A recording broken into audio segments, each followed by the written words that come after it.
வணக்கம் நண்பர்களே. இந்த ஒரு இடத்துக்கு ட்ரெயினில் கார்களை அனுப்புறது அப்படிங்கிறது இப்போ தான் ஃபஸ்ட் டைமாக நடந்திருக்கு. அதை மாருதி சுசுகி செஞ்சு காமிச்சிருக்காங்க.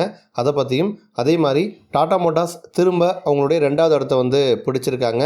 மகேந்திரா தாரில் இப்போ ஃபேஸ் லிஃப்ட் மாடல் விற்பனைக்கு வந்திருக்கு.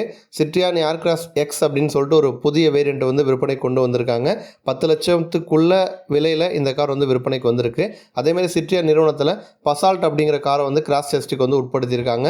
ஆல்ரெடியே ஏர் உட்படுத்தினாங்க. ஸோ 2 கார்களும் என்ன ஸ்கோர் வாங்கியிருக்கு அப்படிங்கிறத பற்றி தான் இந்த வீடியோவில் டீட்டெயிலாக பார்க்க போகிறோம். முதல்ல மாருதி பண்ண ஒரு ரெக்கார்டு அப்படின்னே சொல்லலாம். ஜென்ரலாக இப்போ ரீசெண்ட் டைமாக கார்களை ட்ரெயினில் அனுப்புறது அப்படிங்கிறது யூஸ்வலாக மாறி வந்துட்டுருக்கு. இருந்தாலுமே கூட ஜம்மு காஷ்மீருக்கு ட்ரெயினில் கார்களை அனுப்புனது அப்படிங்கிறது இப்போ தான் ஃபஸ்ட் டைமாக நடந்திருக்கு. ஏன்னா ஜம்மு காஷ்மீர் அப்படிங்கிறது ஒரு மலை பிரதேசம், நம்ம எல்லாருக்கும் தெரிஞ்ச ஒரு விஷயம் தான்.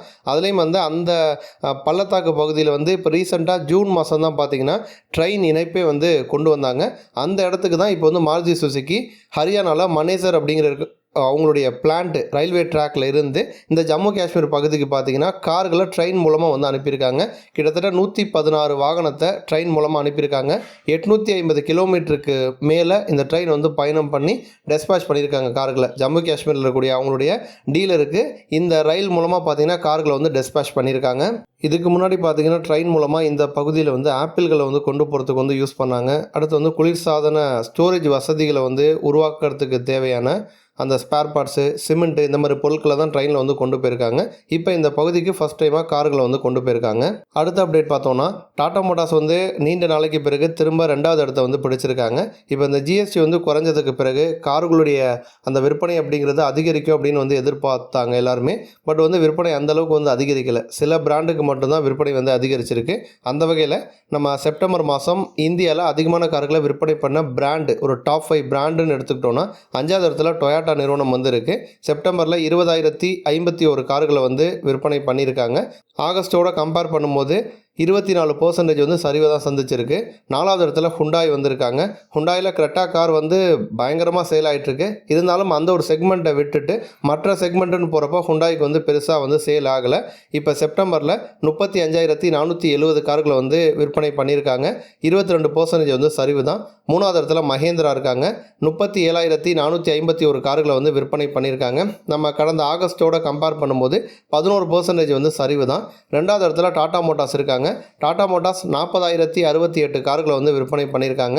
ஆகஸ்ட் 2025 37,988 கார்கள் மட்டும்தான் விற்பனை பண்ணியிருந்தாங்க. அப்போ இந்த லிஸ்ட்டில் டாப் 5 பிராண்டுன்னு எடுத்துக்கிறப்ப டாடா மோட்டார்ஸ் மட்டும்தான் ப்ளஸ் 5% அவங்களுக்கு சேல்ஸ் இன்க்ரீஸ் ஆகிருக்கு. மற்ற எல்லா பிராண்டுக்குமே சேல்ஸ் கம்மியாக இருக்குது. முதல் இடத்துல இருக்க மாருதி சுசுக்கிக்குமே சேல்ஸ் கம்மியாக இருக்குது. ஏன்னா ஆகஸ்ட்டில் 1,30,242 கார்கள் விற்பனை பண்ணியிருந்தாங்க. பட் அதுவே செப்டம்பர்னு எடுத்துக்கிட்டோன்னா 1,22,785 கார்கள் மட்டும்தான் விற்பனை பண்ணியிருக்காங்க. ஒரு 5% மாருதி சுசுக்கிக்குமே விற்பனை சரிவை தான் சந்திச்சிருக்கு. எப்போதுமே இந்தியாவில் ஆட்டோமொபைல்னு எடுத்துக்கிட்டோன்னா கார்கள் செக்மெண்ட்டில் தொடர்ந்து மாருதி சுசுகி தான் முதல் இடத்துல இருப்பாங்க. பட் அந்த 2வது இடம் அப்படிங்கிறது ரொம்ப நாள் இருந்தது யார் அப்படின்னா ஹுண்டாய் இருந்தாங்க. இப்போ அந்த 2வது இடத்த அப்பப்போ டாடா மோட்டார்ஸும் மகேந்திராவும் பிடிக்கிறது அப்படிங்கிறது நாளுக்கு நாள் அதிகமாகிட்டு இருக்குது. அப்போ முதல் அந்த 3 இடமே இப்போ நம்ம இந்திய நிறுவனங்கள் பிடிச்சிருக்குது அப்படிங்கிறது உண்மையிலே சந்தோஷமான ஒரு விஷயம்தான். அடுத்த அப்டேட் பார்த்தோன்னா மகேந்திரா நிறுவனம் தாரில் இப்போ ஒரு ஃபேஸ் லிஃப்ட் அப்டேட் கொடுத்துருக்காங்க. சின்ன சேஞ்ச் கொடுத்துருக்காங்க. எக்ஸ்டீரியராகவும் சேஞ்சஸ் இருக்குது, இன்டீரியராகவும் சேஞ்சஸ் இருக்குது. என்னென்ன அப்படிங்கிறத ஒன் பை ஒன்னாக பார்ப்போம். முதல்ல நம்ம எக்ஸ்டீரியர் அப்படின்னு எடுத்துக்கிட்டோன்னா ஃப்ரண்ட்டில் பாடி கலரில் கிரில் வர மாதிரி கொடுத்துருக்காங்க. அதேமாதிரி ஃப்ரண்ட் பம்பர், ரியர் பம்பர் 2 இடத்துலையுமே நமக்கு சில்வர் ஹைலைட் வர மாதிரி கொடுத்துருக்காங்க. முன்னாடி சர்க்குலரான ஹெட்லைட்டு தான். பட் முன்னாடி ஹாலஜனில் இருந்துச்சு. இப்போ எல்இடி அதை மாற்றிருக்காங்க. அதுவுமே ஒரு ப்ரீமியம் லுக்கை காருக்கு கொடுக்குது. சைட் ப்ரொஃபைல் பொறுத்த வரைக்கும் எந்த சேஞ்சும் கிடையாது. 18 இன்ச்சு 5 ஸ்போக் அலாய் வீல் அப்படியே கண்டினியூ ஆகுது. கன் மெட்டல் கிரே கலரில் முன்னாடியும் கொடுத்தாங்க. இப்போயும் அதே கலரில் தான் நமக்கு கண்டினியூ ஆகுது. இதை தாண்டி பார்த்தோன்னா ரியர்லையுமே பெரிய சேஞ்ச் இல்லை. பட் ரொம்ப கவனமாக பார்த்தோம் அப்படின்னா ரியரில் கேமரா அந்த மவுண்ட் பண்ணுற இடத்த மாற்றிருக்காங்க. ஸ்பேர் வீல் ஹப்பில் கேமரா மவுண்ட் பண்ணியிருக்காங்க. ஸோ ஃப்ரண்ட்டில் மட்டும்தான் மேஜர் சேஞ்ச், சைடு ரியரில் பெரிய சேஞ்சஸ் இல்லை. பட் இன்டீரியராக போனோம் அப்படின்னா நிறைய விஷயங்கள் மாற்றிருக்காங்க. 10.25 இன்ச்சில் touch screen infotainment system connectivity ஃபீச்சரோடு கொடுக்குறாங்க. தார் பிராண்டிங்கான அந்த லோகோ வருது. அதை தாண்டி எடுத்துக்கிட்டோன்னா பவர் விண்டோக்கான ஸ்விட்சஸ் இப்போ வந்து அதை வந்து மாற்றிருக்காங்க. அது வந்து முன்னாடி வந்து சென்டர் கன்சோலில் இருந்துச்சு, இப்போ டோருக்கு அதை வந்து மாற்றிருக்காங்க. கப் ஹோல்டர் வைக்கிற இடத்த வந்து ரீடிசைன் பண்ணி நமக்கு யூசபிலிட்டி இன்னும் கொஞ்சம் பெட்டராக இருக்கிற மாதிரி வந்து கொடுத்துருக்காங்க. அதேமாதிரி டெட் பெடல் அது வந்து ஆட்டோமேட்டிக் வேரியண்ட்டில் மட்டும் கொடுத்துருக்காங்க. நம்ம லாங் ரைட்லாம் போகிறப்ப ஸ்ட்ரெஸ் ஃப்ரீயாக வந்து போகிற மாதிரி ஏற்ற மாதிரி வந்து கொடுத்துருக்காங்க. இதை தாண்டி வந்து ரியரில் வந்து வாஷர் வருது, வைப்பர் வருது, ரியரில் ஏசி வெண்ட் வந்து கொடுக்குறாங்க. டைப் சி போர்ட்டு வந்து ரியரில் வந்து கொடுக்குறாங்க. ஃப்ரண்ட்லேயும் வருது, ரியர்லேயும் நமக்கு வந்து வருது. இதை தாண்டி ஆல்ரெடி இந்த மாடலில் இருந்த ஃபீச்சர்ஸ்னு பார்க்குறப்ப மேனுவல் ஏசி, அனலாக் டயல் வரும் நம்ம டிஸ்பிளே மாற்றுறதுக்கு, 6 speaker sound system, steering mounted audio control, cruise control, power windows, keyless entry இந்த மாதிரி ஃபீச்சர்ஸ் வந்துடும். அதேமாதிரி நமக்கு சேஃப்டிக்குன்னு பார்த்தோன்னா dual airbag, ABS with EBD, electronic stability control, rear parking sensor, tyre pressure monitoring system இந்த ஃபீச்சர்ஸ் வந்துடும். இன்ஜின் வந்து மாறல, சேம் தான். நமக்கு வந்து 2 லிட்டரில் டர்போ பெட்ரோல் இன்ஜின் வரும், 1.5 லிட்டரில் டீசல் இன்ஜின் வரும், 2.2 லிட்டரில் டீசல் இன்ஜின் வரும். டிசைன் வைஸ் சேஞ்சஸ் கொடுத்து இன்டீரியரும் சில ஃபீச்சர்ஸ் வந்து ஆட் பண்ணி இந்த ஃபேஸ் லிஃப்ட் மாடலை விற்பனை கொண்டு வந்திருக்காங்க. ப்ரைஸ்னு பார்த்தோன்னா பேஸ் மாடல் வந்து 9.99 லட்சத்துலேருந்து ஸ்டார்ட் ஆகுது. டாப் எண்ட் 16.25 லட்சம் விலையில் வந்து விற்பனைக்கு வந்திருக்கு. அடுத்த அப்டேட், சிட்ரியான் நிறுவனம் பார்த்தீங்கன்னா ஏர் கிராஸில் எக்ஸ் அப்படின்னு சொல்லிட்டு நியூ மாடலை இப்போ வந்து விற்பனை கொண்டு வந்திருக்காங்க.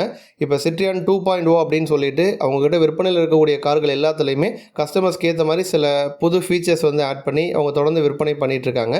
அந்த வகையில் வந்து இந்த ஏர் கிராஸ் எக்ஸை பொறுத்த வரைக்கும் எக்ஸ்டீரியராக என்ன சேஞ்ச் அப்படின்னா, நமக்கு ரியரில் அந்த ஏர் கிராஸ் அப்படிங்கிற காரோட நேம் வர இடத்துல எக்ஸ் அப்படின்னு சொல்லிட்டு ஒரு லோகோ, ஒரு பேட்சிங் வந்து வருது. அதுதான் வந்து எக்ஸ்டீரியராக அவங்க கொடுத்த சேஞ்சு. இன்டர்னலாக என்னென்ன மாதிரி விஷயங்கள் மாறி இருக்குது அப்படின்னா, வென்டிலேட்டர், லெதர் சீட்டு நமக்கு வந்து கொடுத்துருக்காங்க. ஆம்பியன் மற்றும் ஃபுட்வெல் லைட் வந்து கொடுத்துருக்காங்க. கியர் லிவரை ரீடிசைன் வந்து பண்ணியிருக்காங்க. 10.25 இன்ச்சில் இன்ஃபர்டைன்மெண்ட் சிஸ்டம் கொடுத்துருக்காங்க. 7 இன்ச்சில் ஐசி மற்றும் கோல்டு அசென்ஸ் வர மாதிரி கொடுத்துருக்காங்க. இதை தாண்டி பார்த்தோன்னா புஷ் பட்டன் ஸ்டார்ட் வந்துடும், க்ரூஸ் கண்ட்ரோல் வசதி வந்துடுது, speed limiter, auto dimming, IRVM, projector, fog light, 360 degree camera இந்த மாதிரி ஃபீச்சர்ஸ் எல்லாமே வந்து நமக்கு வந்து கொடுத்துருக்காங்க இந்த ஏர் கிராஸ் எக்ஸில். அதேமாதிரி சேஃப்டிக்குன்னு பார்த்தோன்னா 6 airbag, ESP, hill hold control, ABS with EBD, rear parking sensors இந்த மாதிரி ஃபீச்சர்ஸ் வந்துடுது. 10 கலர் ஆப்ஷன்ஸ் நமக்கு வந்து கொடுக்குறாங்க. இதில் வந்து டிவல் டோனில் ரூஃப் நமக்கு வேணும் அப்படின்னா அடிஷ்னலாக ஒரு 20,000 பே பண்ணோம் அப்படின்னா அந்த ரூஃப் மாடலும் நமக்கு வந்து கிடைக்கும். இன்ஜின் ஆப்ஷன் அப்படின்னு போனோன்னா 1.2 litre naturally aspirated petrol engine வந்துடும். 1.2 லிட்டர்லேயே டர்போ பெட்ரோல் இன்ஜினும் நமக்கு வந்துடும். டர்போ பெட்ரோல் இன்ஜினில் நமக்கு வந்து மேனுவல் டிரான்ஸ்மிஷனும் கொடுக்குறாங்க, ஆட்டோமேட்டிக் டிரான்ஸ்மிஷனும் கொடுக்குறாங்க. 8.29 லட்சம் ரூபாய் விலையில் இந்த மாடல் வந்து விற்பனைக்கு வந்திருக்கு. டாப் எண்ட் போனோம் அப்படின்னா 13,49,100 ரூபா விலையில் விற்பனைக்கு வந்திருக்கு. ஃபைனல் அப்டேட் பார்த்தோன்னா சிட்ரியான் நிறுவனத்தில் ஒரு கார் வந்து 5 ஸ்டார் ரேட்டிங் வாங்கியிருக்கு, ஒரு கார் வந்து 4 ஸ்டார் ரேட்டிங் வாங்கியிருக்கு. சிட்ரியான் ஏர் கிராஸ் இந்த காரை வந்து ரீசெண்டாக டெஸ்ட் பண்ணாங்க.